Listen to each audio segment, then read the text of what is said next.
Welcome to NFL Talking Points with me, Jamie. Make sure you like and subscribe for more of these little videos.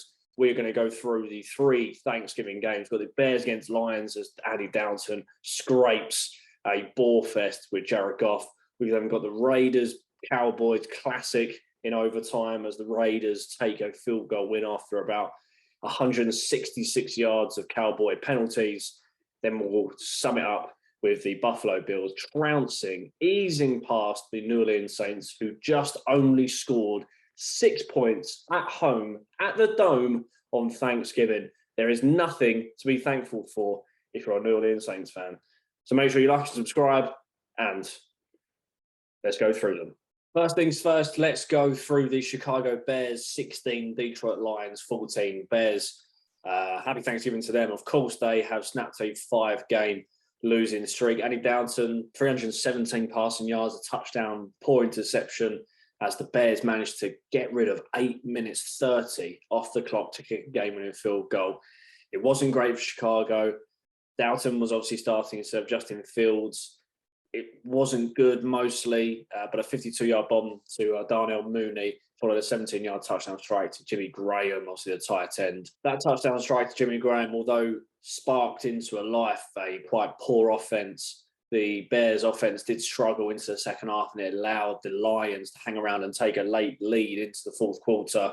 But the Bears needing a drive to retake the lead, they drove 69 yards, 18 plays up a chip field goal for the win. Wasn't great, but they got it successful. Jared Goff obviously was injured throughout the whole game. He couldn't throw the ball downfield. They just kept doing sideways passing. He was 21 of 25 because all the screen plays, everything like that. 239 yards, 171 was and 2 touchdowns. A great completion percentage, but it wasn't great.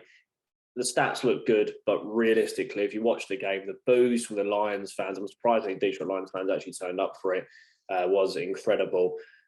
He threw 8 behind the line of scrimmage, 12 between the 0 and 9 yard line, and only 5 in the air beyond 10 yards. So he was 3 for 5 for 72 yards, 2 touchdown passes.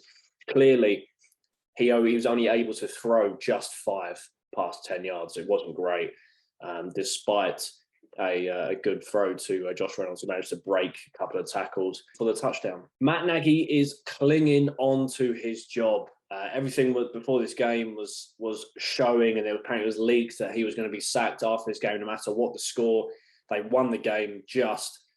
Obviously, they were without Justin Fields, without Allen Robinson, without their star pass rusher Khalil Mack, without Akeem Hicks, and Roquan Smith also was out during the game. Dan Campbell, I've backed him throughout the whole season. He is finding new ways to lose games. Well, at least not win the games either. It was self-inflicted errors. They were flagged 10 times for 67 yards. Twice in a day, the Lions were penalised on 3 straight plays to kill promising drives in the Chicago half.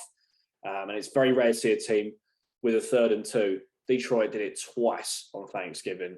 With the lead in the Lions' hands, with the Bears facing a 3rd and 9 from the Detroit 16, with 1:54 left, the Lions called back-to-back timeouts, which obviously, as everyone knows, literally everybody who even watches the NFL from the UK, from Germany, we had listeners from Bangladesh, from Australia, from anywhere, know that if you call back-to-back timeouts, it's going to be a penalty. They called back-to-back timeouts.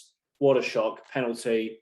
Made it a 3 and 2, much easier, and it was completed, and they were able to burn the rest of the minutes to then chip a field goal in from 20-ish yards, and that was it for Chicago to win the game. Shocking all around from the Detroit Lions. I didn't think they could get any worse until this game. Next, we headed over to the AT&T Stadium, the home of the Dallas Cowboys. Dem boys, dem L's they have been getting recently. They are now 1-3 in November. They're now 7-4 on the season after this 36-33 overtime loss to the Las Vegas Raiders. The Raiders overcome a Cowboys comeback celebrating overtime win, obviously in Dallas. Daniel Carlson nailed a 29-yard field goal in overtime to send Vegas to a big road win to go 6-5 after 3 straight losses. What changed and made up this field goal? Derek Carr obviously tossed a deep shot to Zay Jones on 3rd and 18. from near midfield, drew the defensive pass interference from Cowboys defensive back Anthony Brown. Brown's full defensive pass interference to the game, all coming on third downs, but that final flag killed the Cowboys to come back from a double-digit deficit. And I mentioned it before, it was 166 yards that the Dallas Cowboys gave away in this game. It really was just the long passing plays that the Cowboys just couldn't deal with. The defensive backs, the safeties, the cornerbacks just couldn't deal with the ongoing pressure and the great movement from obviously Deshaun Jackson, who's come back with a vengeance, 56-yard bomb ready to start the game. And then Hunter Renfrow, who had a career record 134 receiving yards just from 8 receptions in the game. So it was fantastic. Fantastic game for the Dallas Cowboys. It wasn't for the Las Vegas Raiders. It was a very slow start again for the Cowboys. They were poor against the Chiefs, poor against the Bucks, poor against the horrendous against the Broncos. Falcons is their level as it looks like at the moment. But it was just a very slow start. They let the game get away from them. Yes, they pulled it back just before halftime, but then they didn't have the ball in the second half. And obviously, without the likes of Amari Cooper, CeeDee Lamb, Michael Gallup was able to make several brilliant catches, 41 yards and a 32-yarder, but it was too little too late. Even though they did take it to overtime, they weren't ever going to win the game. We must give a special a Thanksgiving shout out to Deshaun Jackson. D-Jax, again, he feasts on the Dallas Cowboys. 56-yard touchdown catch and run. The wideout was a pest all game for the Cowboys defenders. 3 passes, 102 yards, and a couple of defensive pass interference as well. Early touchdown was his 34th career touchdown of 50-plus yards, second most in NFL history, only 2 behind Jerry Rice for most of all time.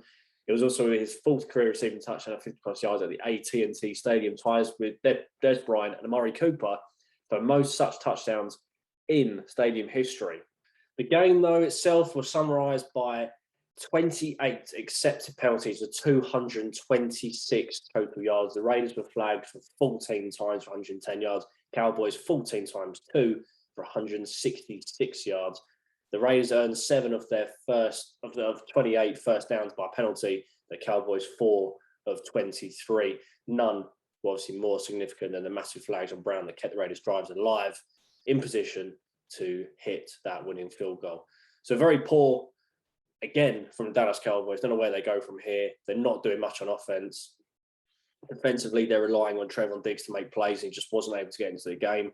Obviously, I drafted their defense into my fantasy. Another great move from me. And the less said about that, the better.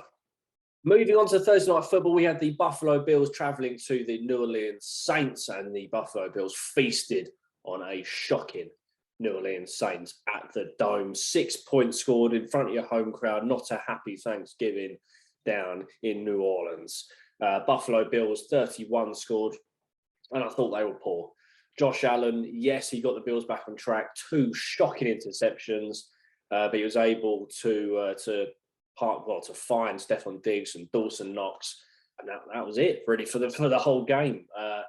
Dawson Knox had 2 touchdown passes. Thankfully, I managed to put him in my team, not on my bench like last week. But 2 first half interceptions of Josh Allen, or off of Josh Allen, gave the Saints a bit of glimmer of hope early on. You're thinking, oh dear. But 3 touchdowns in the second half really killed the game. I think 1 would have been enough against this Saints team. It was absolutely shocking. But although the Saints were shocking, and now Simeon as a starter, technically he's 0-4. Yes, he beat Brady, but obviously Jameis Winston was starting that game and Simeon come in. So technically Winston is 5-2, Simeon is 0-4 so far this season. Taysom Hill obviously just signed a massive deal, surely, as a quarterback. Although he signed a massive contract last year, now he signed another contract this year. Something dodgy's going on. Business Saints, they normally get away with that sort of stuff. But who knows? Who knows? But ignore the Saints for a second. Let's talk about the Bills' defense. They've been not great. Obviously, they were torn apart by Jonathan Taylor and the Colts last week. They only allowed 190 total yards of offense from the Saints. They just had no answers. Ed Oliver had himself a game with 4 tackles, 2 quarterback hits, park deflection, and 0.5 sacks. UK man, Effie Abada and Murray Addison, both ex-Carolina Panthers, joined in by wreaking havoc on the Saints quarterback, Trevor Siemian, who commanded offense. They just had 12 first downs in the whole game. The running game, 44 yards. So it really just wasn't working, no matter what they did. However, the only negative from this was that Tre'Davious White suffered a non-contact injury. Odinson Coulter was ruled out of the game, and fingers crossed for the Buffalo Bills and their fans, and for Tre'Davious White that he is okay, going on into trying to secure the #1 seed in the AFC and keeping the Patriots out of the AFC East as it stands. On a night where the New Orleans Saints honoured Drew Brees at halftime, the New Orleans didn't really reflect those years of greatness in the game. Had a total of 64 total yards of 27 plays at the half, and then was scoreless after 2 quarters for the 3rd time this season.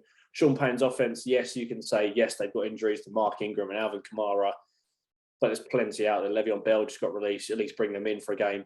Adrian Peterson just got released. There's options out there to bring them in if you've got these injuries and then sort them out. But he decided not to. So it's more for them.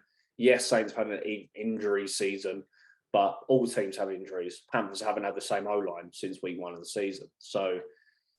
Since week 1 or week 2 of the season. So we can keep moaning and making excuses of why you're bad, or you have to adapt like every team does. The Patriots had 4 different starters out there, 5 in the O-line, and they managed to get the win against Houston Texans. Granted, Houston Texans, but still the win nonetheless.